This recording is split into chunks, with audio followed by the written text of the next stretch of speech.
চলছে টি-20 বিশ্বকাপ। Bangladesh south Africa এই মুহূর্তে মাঠে মুখোমুখি। বাংলাদেশ 114 রানের লক্ষ্যে ব্যাট করছে সাউথ আফ্রিকার বিপক্ষে। শেষ খবর পাওয়া পর্যন্ত এখন পর্যন্ত যেটা দরকার বাংলাদেশের 31 বলে 32 রান। আজকে বাংলাদেশের ম্যাচ নিয়ে আলোচনা করব। যদি বাংলাদেশ সাউথ আফ্রিকার বিপক্ষে জিততে পারে তাহলে সুপার 8-এ যাওয়ার সম্ভাবনা কিন্তু প্রায় অনেকটাই নিশ্চিত, কারণ পরবর্তীতে নেপাল আর নেদারল্যান্ডসের মুখোমুখি হবে বাংলাদেশ। সেটি বলা যায় যে তুলনামূলক বাংলাদেশ অনেকটা এগিয়ে থাকবে। আজকের ম্যাচ নিয়ে আলোচনা করব। পুরো আয়োজন জুড়ে আমার সঙ্গে আছেন ক্রীড়া বিশ্লেষক আনোয়ারুল ইকবাল। মিতু, আপনাকে স্বাগত জানাচ্ছি। ধন্যবাদ। এখন পর্যন্ত যেটি মিতু ভাই যেটা নিয়ে আলোচনা করতে চাই, বাংলাদেশ 30 বলে 31 দরকার। ক্রিজে আছেন মাহমুদুল্লাহ হৃদয় কিংবা মাহমুদুল্লাহ কি বাংলাদেশের সর্বশেষ ভরসা হয়ে যাচ্ছে কিনা? পুরো টুর্নামেন্ট আগের ম্যাচটাও যা দেখেছি মাহমুদুল্লাহ হৃদয়, কিংবা তার আগে প্রস্তুতি ম্যাচও দেখেছি, কি মনে হয় আপনার কাছে? আমার কাছে মনে হয়, দেখেন, আসলে এই দুজনকে নিয়ে তো আর বাংলাদেশ দল না। বাংলাদেশ দলে 11 জন খেলবে, ব্যাটসম্যান 6 জন থেকে 7 জন আমাদের আছে। কিন্তু একটা জিনিস বলি, পুরো টুর্নামেন্টে আপনিও দেখেছেন যে পিচের যে অবস্থা, এখানে একটু সেন্স খাটাতে হবে এবং দাঁড়িয়ে থাকতে হবে। আপনি দেখেন আজকে যে স্কোর, এই স্কোরে কিন্তু ইচ ওভারে আমার কিন্তু 4-6 মারার কিন্তু প্রয়োজন নেই। আপনি যদি দাঁড়িয়ে থাকেন, ইভেন আপনি সাউথ আফ্রিকার ব্যাটিংটাও দেখেন, মানে ওদের মতো এত এক্সপেরিয়েন্স ব্যাটসম্যান কিন্তু আমাদেরকে ট্যাকেল করতে পারেনি। কারণ কি, কুইন্টন ডিকক্স কিন্তু প্রথম থেকে মারমুখী ছিলেন।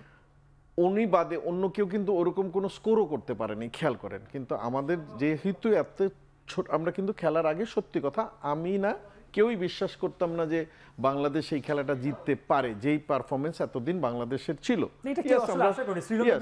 শ্রীলঙ্কার সাথে আমরা জিতেছি, নাভিশ্বাস উঠে গেছে, ওইরকম মানে আমাদের মানে হৃদস্পন্দন প্রায় বন্ধ হয়ে যাচ্ছিল, তারপরে আমরা জিতেছি।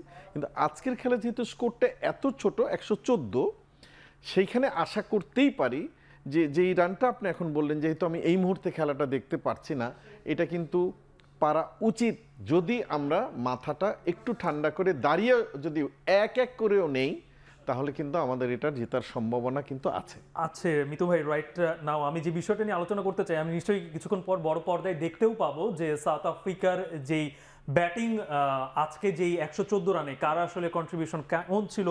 একটু যদি বলতে চাই, নাসাউ ক্রিকেট গ্রাউন্ড যেটি হচ্ছে নিউ ইয়র্কে, এই যেই উইকেটটা বানানো হয়েছে, মাত্র বলা হয় যে 5 মাসের সিদ্ধান্তে আসলে এই যে হুটহাট করে ড্রপ ইন পিচ নিয়ে অনেক আলোচনা হচ্ছিল, কিন্তু আমরা টানা দেখলাম যে এই পিচে যতগুলো ম্যাচ হলো লো স্কোরিং ম্যাচ, শুধুমাত্র প্রস্তুতি ম্যাচে ইন্ডিয়া এখানে 180+ রান করেছিল। ড্রপ ইন পিচে এরকম কেন আমরা দেখতে পাচ্ছি?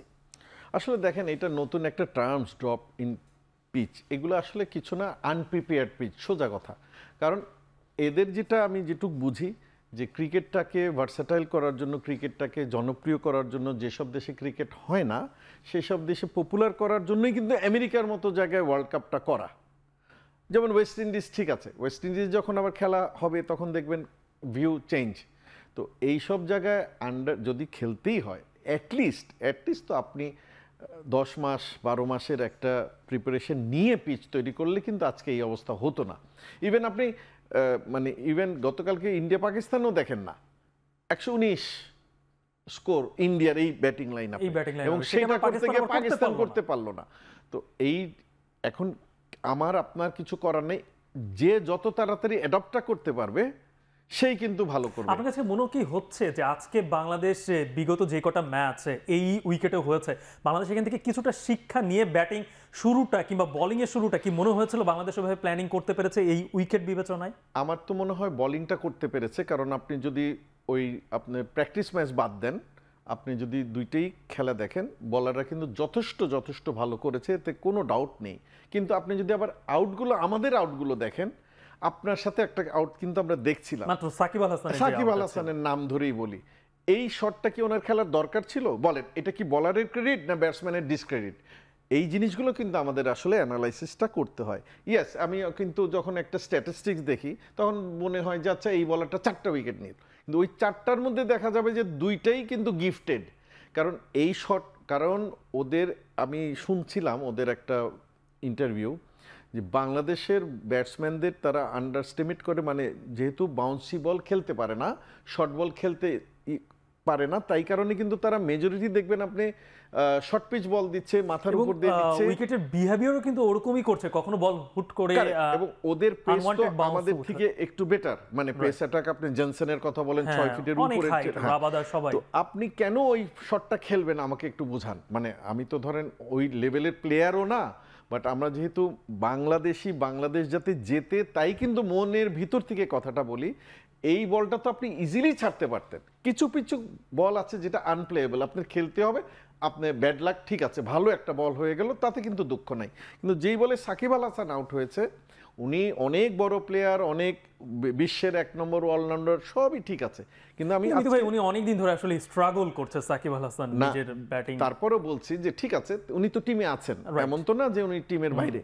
তো আজকের এই বলটা উনি কেন খেললেন আমি কিন্তু এটা বুঝতে পারি। ডেফিনেটলি আমি তো ভাই, আমরা যদি একটু সাউথ আফ্রিকার ব্যাটিংয়ে আজকে যারা কন্ট্রিবিউশন, স্কোর কার্ডটা যদি নজর বোলাই, নিশ্চয়ই আমাদের পেছনে এটি আসবে। আমরা দেখতে পাবো যে সাউথ আফ্রিকার শুরুটা কিন্তু ডিকক অনেক ভালো করেছিল, তারপরে আমরা দেখেছি যে জুনিয়র সাকিব তিনি দুর্দান্ত ব্রেক থ্রু এনে দেন, এবং তারপরে আমরা দেখেছি যে তাসকিনও সেখানে কন্ট্রিবিউশন করে, মোস্তাফিজের কন্ট্রিবিউশন ছিল, যদিও মোস্তাফিজ কোনো উইকেট পাননি, কিন্তু আমরা দেখেছি যে মোস্তাফিজ খুব ভালো ইকোনমি রেটে কিন্তু বল করেছে। এই উইকেটে একটু যদি আপনি বলেন, আমি আসলে ব্যাখ্যাটা শুনতে চাই, তাসকিনের বল মোস্তাফিজের বল নিশ্চয়ই এক না, কিংবা সাকিবের বল, দুজনের কিন্তু গতি থাকে, আর মোস্তাফিজের মেইন অস্ত্রটাই হচ্ছে কাটার।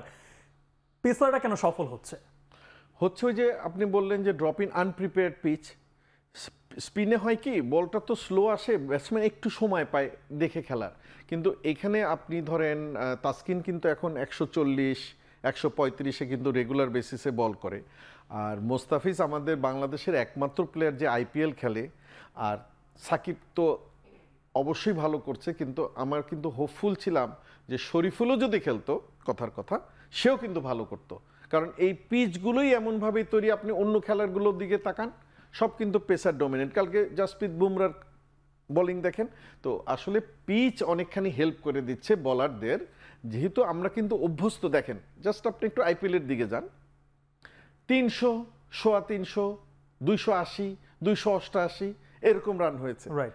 ওইভাবেই কিন্তু, এবং এটা কিন্তু ক্যালকুলেশন করা হচ্ছিল যে এবারে আইপিএলে এত রান হচ্ছে, ওয়ার্ল্ড কাপে কেমন হতে পারে।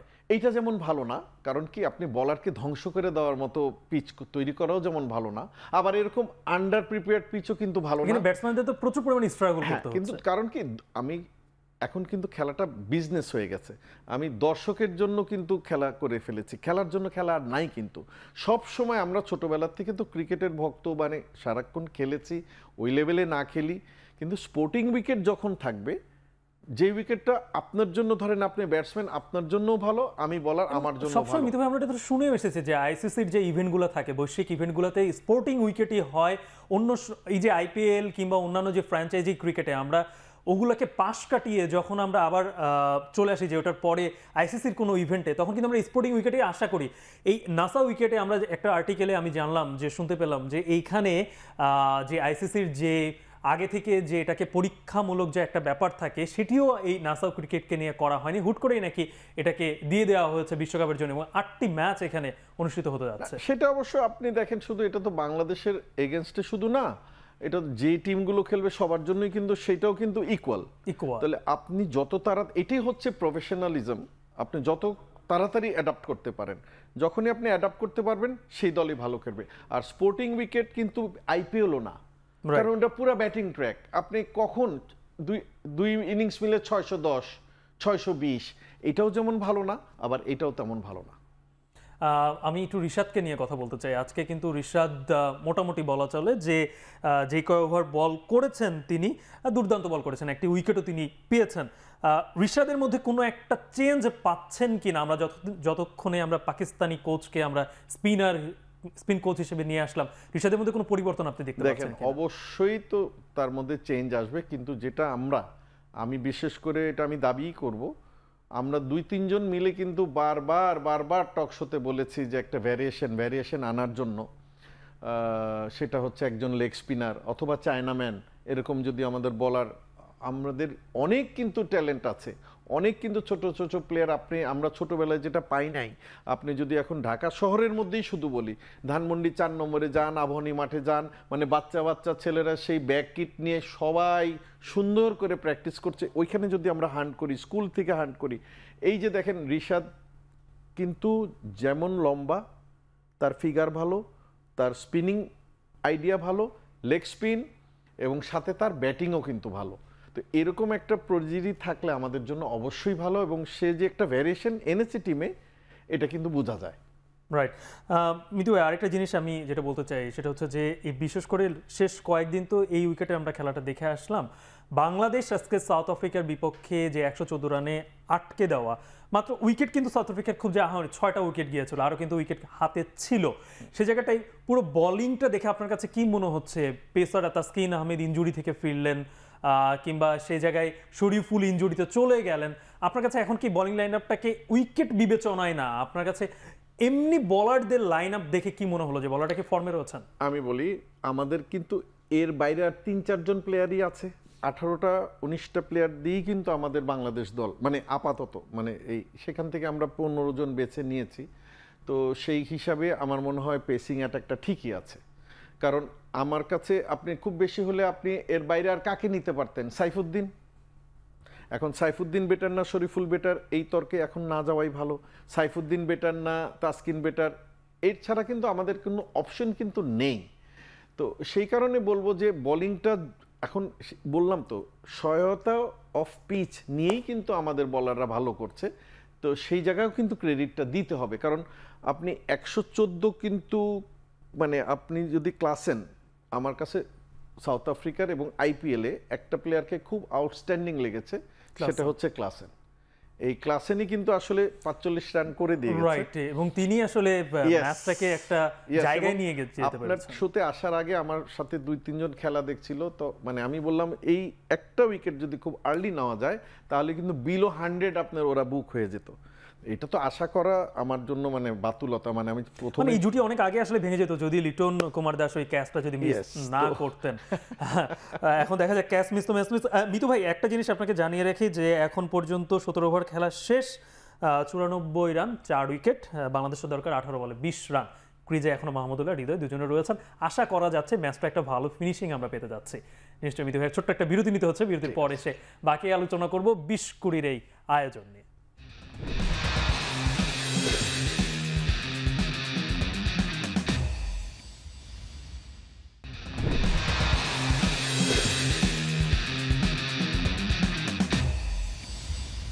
বিরতির পর আবারও হাজির হয়ে গেলাম। মিতু ভাই, বিরতির আগে বলছিলাম যে হৃদয় এবং মাহমুদুল্লাহ আছেন, কিন্তু মাত্র হৃদয় আউট হয়ে গেলেন। রাবাদার বলে এলবিডব্লিউ হয়ে ফিরে গেছেন।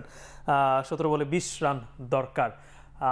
ম্যাচের এই অবস্থায় আসলে বাংলাদেশের রিসেন্ট যেই পারফরমেন্স, সেই জায়গা থেকে কি আশা কি এটা আসলে দেখেন, এটা পারফরমেন্সের ইস্যু না, এটা নার্ভের ইস্যু। মানে আপনার নার্ভ শক্ত থাকলে এখন এই যে উইকেটটা গেল, এতেও কিছু আসবে যাবে না। আপনি যদি দাঁড়িয়ে থাকেন, আপনি যে হিসাবটা বললেন 17 বলে 20, তাই তো? 17 বলে 20 লাগে, 17 বলে 20, এটা ইজি আসা উচিত, কারণ মাত্র 5টা উইকেট গেছে। কারণ আপনার তো আর হাতে বলও নাই, রানটা তো করতে হবে। আপনি সিঙ্গেলসের উপরে খেলেন, লাস্ট 1 ওভারে আপনি কিন্তু এই রানটা চলে আসবে যদি আপনার উইকেটটা রাখতে পারেন। এখন যদি ওরা এক্সট্রাঅর্ডিনারি বল করে পরপর 2টা আউট করে দেয়, দেন ডিফারেন্ট ইস্যু। আদারওয়াইজ আমি এখনো ক্রিজে এখন পর্যন্ত কিন্তু অভিজ্ঞ মাহমুদুল্লাহ আছেন, যিনি আমাদেরকে এই ম্যাচ ধরে, বিগত কয়েক ম্যাচ ধরে ভালো ফিনিশিং এনে দিচ্ছেন। আচ্ছা, শ্রীলঙ্কার ম্যাচে আমরা সম্ভব দেখেছি। মনে হয় রিশাদ নেমেছে হয়তো। এখন পর্যন্ত আমার হাতে যেটি আছে, আমি এখন পর্যন্ত সেটা জাকের আলী অনেক এরপরে দেওয়া আছে। তো সুতরাং জাকের আলী এবং রিশাদ দুইজনই ইজ এ গুড ব্যাটসম্যান। শুধু মাথায় ঠান্ডা রাখতে হবে, এইটাই মাথায় রাখতে হবে যে আমি সিঙ্গেল নিয়ে মাহমুদুল্লাহকে দেই, let him finish the game. কারণ তার অনেক এক্সপিরিয়েন্স, এবং মাহমুদুল্লাহ কিন্তু টিমে এসেছে তার ব্যাটের জোরে, কোনো মামা চাচার জোরে আসে নাই। তাকে যেইভাবে অনেকবারই টিম থেকে বাদ দেওয়া হয়েছে, but he is a capable guy. উচিত হবে যে আপনার তাকে দিয়ে খেলাটা শেষ করা। মিতু ভাই, তাহলে যে জিনিসটা আজকে সৌম্যকে বাদ দেওয়া হলো, সৌম্যকে বাদ দিয়ে জাকের আলীকে ঢুকানো হয়েছে, দলে অন্তর্ভুক্ত করা হয়েছে, আপনার কাছে কি মনে হচ্ছে যে জাকের আলী অনেকেও যে আহামরি খুব ফর্মে রয়েছেন, সেটা কি আপনার কাছে মনে হচ্ছে? দেখেন, আসলে ওই যে আমি বললাম, আমাদের রিসোর্স তো এই কয়জনই, এর বাইরে তো ওই যে 18 থেকে 19 জন, এর বাইরে তো আর নেই। তো এখন যেহেতু সৌম্য সরকারের একটা রেকর্ড হয়ে গেছে এবং মিডিয়া নিয়ে ওকে নিয়ে অনেক কথাবার্তা বলা হয়েছে, সুতরাং একটা চান্স নিলে ক্ষতি নাই। কারণ সৌম্য যদি জিরো করে, জিরোর সাথে অ্যাট জিরো করে, তাহলে তো আর ওখানে জিরোই। তো জাকের আলীও যদি জিরো করে কোনো লস হবে না, যদি কিছু রান করে সেটা অ্যাডেড। তো এইভাবে যদি কিছু চেঞ্জ করে দেখা উচিত আমি মনে করি, তো ঠিক আছে একটা। তবে হ্যাঁ, উইনিং কম্বিনেশন কিন্তু ভাঙা ঠিক না, এটা আমরা বলি সবসময়, বাট একটা দুইটা চেঞ্জ আপনি করতে পারেন। আমি একটু শুরুতে যেতে চাই, সেটা হচ্ছে যে ওপেনিং নিয়ে। আজকে আমরা দেখলাম যে শান্ত নিজেই ওপেনিংয়ে আসলেন ইয়ের সাথে, তানজিদ হাসান তামিমের সাথে। কিন্তু শান্তর ব্যাটিং অ্যাপ্রোচ আর তামিমের যে ব্যাটিং অ্যাপ্রোচ, শান্তর ব্যাটিং অ্যাপ্রোচ তো সেই আগের মতোই আমরা দেখলাম যে তিনি ধরে ধরে খেলছেন। টি-20 সুলভ ব্যাটিংটা শান্তর কাছ থেকে পাওয়া যাচ্ছে না, তিনি দলের অধিনায়ক না। এখন ঘটনা হচ্ছে দেখেন, পিচটাও তো আবার দেখতে হবে। এই খেলাটাই যদি ধরেন, আমি একটু মিতু ভাই বিগত কয়েক ম্যাচের যদি আপনি পরিসংখ্যান ধরে ওয়ার্ল্ড কাপের বাইরে যান, দেখেন একটা কথা বলি, ওয়ার্ল্ডের তামাম ব্যাটসম্যান কিন্তু একটা ব্যাট প্যাচে যায়, কিন্তু আমাদের ব্যাট লাক যেটা হয়েছে সেটা হচ্ছে 3-4 জন একসাথে ব্যাট প্যাচে আছে। 4 জনের কথা আমরা বলতাম। গত খেলাও কিন্তু শ্রীলঙ্কার সাথে, শ্রীলঙ্কার যদি আর 10 থেকে 12টা রান থাকতো, আপনি জিততে পারতেন না গেমটা। এটা আমার ব্যক্তিগত মতামত। এবং সেখানেও কিন্তু 3 জন বাজে ব্যাটিং করেছে 4 জনের বদলে। লিটন শুধু ধরে খেলে আপনার কিছুটা রান করে দিয়ে গেছে, কিন্তু আদারওয়াইজ আমরা তো একসাথে এতগুলো প্লেয়ার যখন ব্যাট ফর্মে যায়, আপনি দেখেন সাকিব ফর্মে নাই, আপনি দেখেন শান্ত ফর্মে নাই, আপনি দেখেন তানজিদ তামিম ফর্মে নাই, আপনি লিটন ফর্মে নাই, আসছি লিটনও ফর্মে নাই, তাহলে ফর্মে আছেটাকে? মানে মোটামুটি যদি একটু ফর্মে বলা চলে তাহলে মাহমুদুল্লাহ। আপনি আবার এটা আসেন, যেহেতু আমরা গত খেলাটা জিতেছি, আমি কিন্তু জিতলে আরো ওইটার পিছনে বেশি সময় দেই। কারণ আমি খেয়াল করি যে আপনি তহিদ হৃদয় কিন্তু 2টা আপনার রান আউট থেকে বেঁচে গেছে, মানে সের পরেই কিন্তু সে ওই রানটা করলো। এবং দেখেন 3টা ছক্কা মারার পরে কি, এই যে সেন্স, ক্রিকেটের সবচেয়ে মেইন ইস্যুটা হচ্ছে কিন্তু সেন্স, ওইটাই কিন্তু আমাদের প্লেয়ারদের শর্ট। কারণ আপনি 3টা 6 মারার পরে 4 নম্বর, আপনি কি হিরো হতে যাচ্ছেন না টিমটাকে জেতাবেন?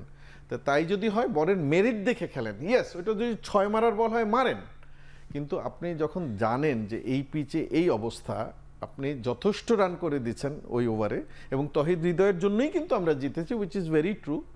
কিন্তু আপনার এই জিনিসগুলো যদি আমরা কন্ট্রোল করতে পারি, তাহলে আমাদের টিমটা ভালো করবে, আদারওয়াইজ নো। মিতু ভাই নিশ্চয়ই আপনার বুক ধরফর করছে, জানার জন্য ইচ্ছেও করছে যে এখন আসলে বাংলাদেশের রান কত। আপনাকে বলে রাখি, 12 বলে বাংলাদেশের রান দরকার 18। উইকেটে এখন রয়েছেন মাহমুদুল্লাহ আর জাকের আলী। জাকের আলী অনেক এসে আসলে 1 রান করেছেন 4 বল মোকাবেলা করে, মোটামুটি সে আসলে ডিফেন্সিভ মুডে রয়েছেন।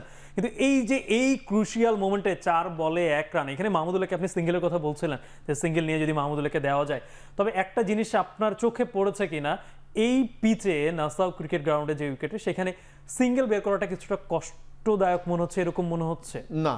কারণ তাহলে কিছু তো একটা করতে হবে। সিঙ্গেলও যদি কষ্টদায়ক হয়, আপনি তো 4-6 মারতে পারছেন না। সুতরাং আমার কনসেন্ট্রেশন ওখানেই দিতে হবে। এবং আমি যতটুকু দেখলাম খেলাটা, আপনি মিডল লেগ স্টিকি বল আসলে কিন্তু ওটা আপনি যদি সুইপ করেন বা একটু লেগ সাইডে খেলেন, তাহলেই কিন্তু রান আসছে, কারণ ওই জায়গাটা প্লেয়ার তেমন একটা থাকে না। বাট আপনি যখনই, ওরা তো আমাদেরকে বিট করতে চাচ্ছে আপনার বাউন্স দিয়ে, ওই বাউন্স বলগুলো আপনি ছেড়ে দেন, একটা বলার কিন্তু 6টা বাউন্সই দিতে পারবে না। তো সুতরাং ওই যে অফস্টিকের উপরে যে স্ল্যাশ করে শটগুলো বন্ধ করে দেন, আপনার অনেক উইকেট বেঁচে যেত। এখন কি বলবেন, 11 বলে 18 রান লাগে, এই সময় আসলে দলের দেখেন, আমি বাঙালি হিসাবে বলবো যে আমরা জিতবো। আর এখন আপনার এই পিচের উপরে ডিপেন্ড করে যদি কথা বলি, আপনি যদি গতকালকে পাকিস্তানের ম্যাচের সাথে যদি একটু মিলান, তাহলে কি হবে? পাকিস্তানের ম্যাচের সাথে আমি মিলাবো না, এই কারণে কিন্তু ওদেরকে বলতে হয় ডাফার, কারণ ওই খেলা জোর করে হারা ছাড়া, কারণ 74-2 ছিল, আপনি 74-2 ছিল এবং বাদ বাকি 50 রান করতে গিয়ে কিন্তু 8 উইকেট চলে গেছে। এখানে আমাদের যেটা অ্যাডভান্টেজ আছে, কারণ আমার কাছে কিন্তু এখনো 5টা উইকেট কিন্তু হাতে আছে। এখন আপনার 17তম ওভার কি শেষ ভাই? 10 বলে 17 লাগে 10। এখন আপনার একজনকে একটু আপগ্রেডেড হতে হবে, মানে একটু মারতে হবে, এছাড়া তো উপায় নাই। দায়িত্বটা কাকে দিবেন, মাহমুদুল্লাহকে না? অবশ্যই মাহমুদুল্লাহ। জাকেরের হাতেও শট আছে, এরপরে কিন্তু আপনার ভালো একটা উইকেট আছে, তাসকিনও কিন্তু ব্যাট করতে পারে। সুতরাং ইউ শুড টেক রিস্ক নাও, এখন আপনার সময়। কারণ এখন আপনি 6 বলে কিন্তু আপনি 6 বলে যদি এখানে 17 বা 15 রান থাকে ওটা কিন্তু আপনি করতে পারবেন না। রাইট, মাহমুদুল্লাহ এখন স্ট্রাইকে রয়েছেন, আসলে দেখা যাক কি হয় শেষ পর্যন্ত। খুব টান টান উত্তেজনায় প্রতিটা ম্যাচ আসলে চলে যাচ্ছে। বাংলাদেশ যদি আজকে সাউথ আফ্রিকার বিপক্ষে জিতে যায়, সুপার 8-এর পথটা কি, দুয়ার কি খুলে যাচ্ছে পুরোপুরি? পুরোপুরি না, প্রায় 95% খুলে যাবে। কারণ একটা জিনিস মাথায় রাখবেন, আমরা যেটা মনে করছি যে আজকে জিতলেই আমরা, না, আপনার জন্য কিন্তু আরেকটা বাধা আছে, হল্যান্ড মানে নেদারল্যান্ডস কিন্তু আপনি ছোট করে দেখবেন না। কারণ আমি মনে করিয়ে দেই, ওরা কিন্তু 103 রান করেছিল এবং ওই 103 করতে গিয়ে কিন্তু সাউথ আফ্রিকার 18.5 মানে 19 ওভার কিন্তু খেলা লেগেছে। সুতরাং তাদের বোলিং অ্যাটাক কিন্তু সেই রকম, আর আমাদের ব্যাটসম্যানও কিন্তু সেই রকম। তো সুতরাং সেই খেলাটাও কিন্তু নজর রাখতে হবে। রাইট, মিতু ভাই 9 বলে এখন 15 রান দরকার। ক্রিজে মাহমুদুল্লাহ, জাকের আলী, অনেকে দুজনেই রয়েছেন। তার মানে কি 3 রান নিল এক বলে? 1 বলে 2 রান নিয়েছে। ওকে, 1 বলে 2 রান ডাবল নিয়েছে। এখন শেষ পর্যন্ত যেটি এখন আমরা দেখতে পাচ্ছি যে বার্টম্যান তিনি বল করছেন, জেনসনের শেষ, রাবাদার শেষ, নটজিরো শেষ, কেশব মহারাজের 1 ওভার আছে। এইখানেই খেলাটা ভাই, আমি বললাম যে এইখানেই মাহমুদুল্লাহর এক্সপেরিয়েন্সটা দরকার এবং একজনকে একটু ফ্রন্ট ফুটে মানে আপনার তার দায়িত্ব নিয়ে খেলতে হবে। জাস্ট একটা 4 বের করলেই কিন্তু আপনার খেলা শেষ। মিতু ভাই, আমাকে যেটা বলা হচ্ছে সময় একেবারে শেষ পর্যায়ে, যেহেতু খেলারও শেষের দিকে, আমরা নিশ্চয়ই বাকি খেলাটা টিভি সেটের সামনে বসে দেখতে পারবো। আমরা এখান থেকে বিদায় নিতে হচ্ছে। দর্শক, বিদায় নিচ্ছি বিস্কুটের এই আয়োজন থেকে। এখন টেলিভিশন দেখতে মিস করবেন না, অবশ্যই চোখ রাখতে হবে ওয়েবসাইটে এখন.টিভি, আর ফেসবুকে চোখ রাখুন facebook.com/tv.এখন, আর ইউটিউবে লাইভ দেখতে ভিজিট করতে হবে youtube.com/c/এখন টিভি।